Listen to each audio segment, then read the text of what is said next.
Aqui na TV O Seu, na Ponta dos Cascos de hoje, vai conversar com você sobre o relacionamento entre os profissionais que estão em volta de um cavalo.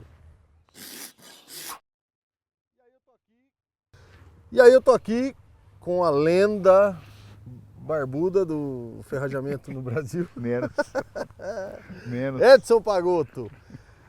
Pagotão, quando nós era moleque lá atrás, você lembra que tinha umas coisas de veterinário fala mal de ferrador, ferrador fala mal de veterinário, que um fala que um não entende de pata, de casco, outro fala que o outro não estudou pra ferrar e pra falar e lá. E eu tô percebendo que hoje em dia isso deu uma brandada, não deu? Era uma briga homérica, né? Uma coisa. Era. Abrandou muito. Né? O problema maior, o que é? Tempo atrás, a maioria dos ferradores eram práticos, né? Bons ferradores. Aprendemos muito com esse pessoal, né? Da antiga. Mas não tinha uma formação teórica, né? Fazia às vezes as coisas sabendo o que estava fazendo, mas sem um embasamento teórico. E gerava muita discussão, né? Junto com os veterinários. Por conta dessa falta de informação teórica. E hoje a coisa mudou, né? Eu acho que os dois melhoraram. Sem dúvida. Os ferradores Sem dúvida. foram atrás de estudo de biomecânica, anatomia. Estudo teórico, estudo teórico, parte de acadêmico, anatomia né? acadêmica. Hoje você pega ferrador aí que dá aula de anatomia de locomotor. Você entendeu? A pessoa tem um conhecimento específico do aparelho locomotor do equino. E muitos veterinários também entenderam que esses caras estão no mercado aí com essa qualidade. Você acha que já chegou no nível de um veterinário consultar um ferrador com relação a isso e essa discussão ser nesse nível? Já, né? Sim.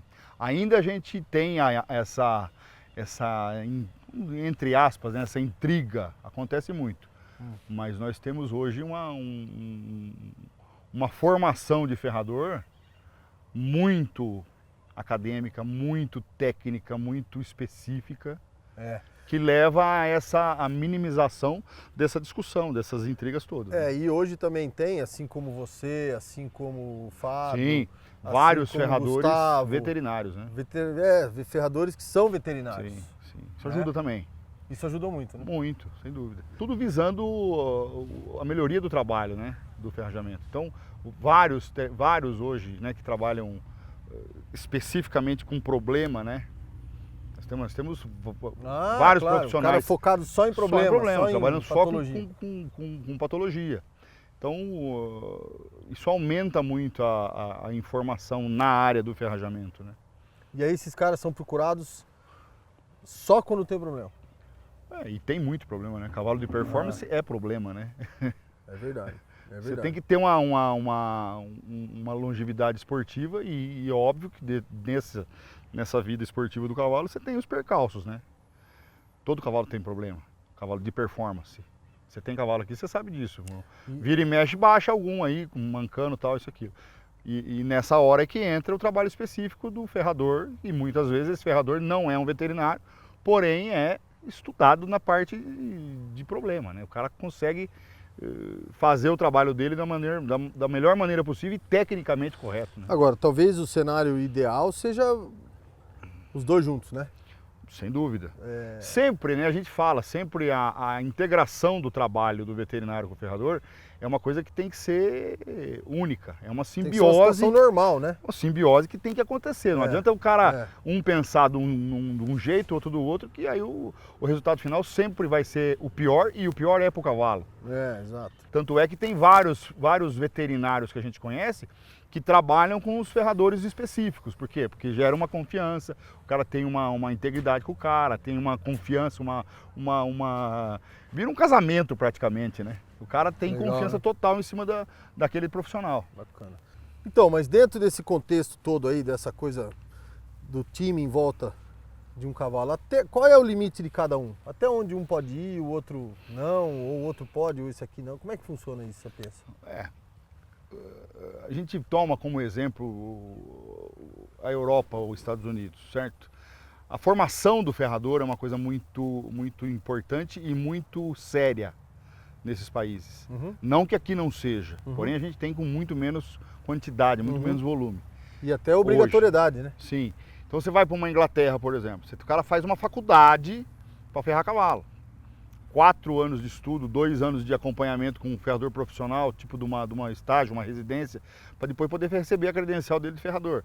Estados Unidos, mesma coisa, você tem algumas escolas que exigem isso. Então a formação técnica do profissional ferrador é uma coisa muito séria.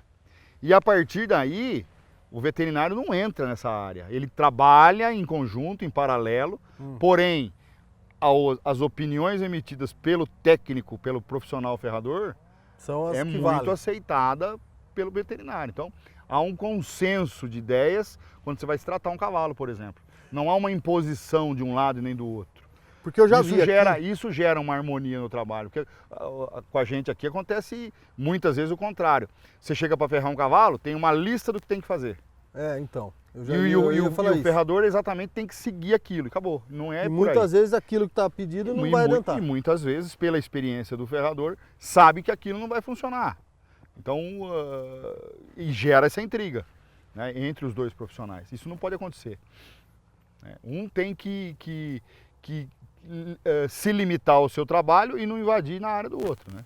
Lógico que os dois sendo profissionais de competência, né?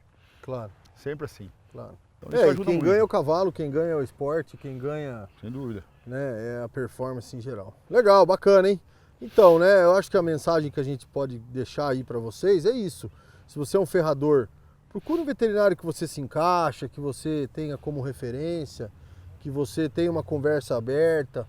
E se você é um veterinário, entenda que os ferradores estão melhorando, estão se aprimorando e também cria o sentimento de equipe, né?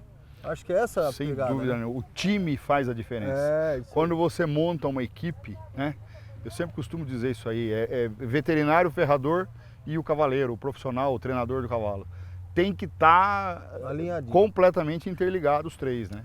Show de bola. Fechou. Muito obrigado, viu? Prazer em vê-lo. Prazer foi meu. Satisfação. Mais uma vez. Tchau.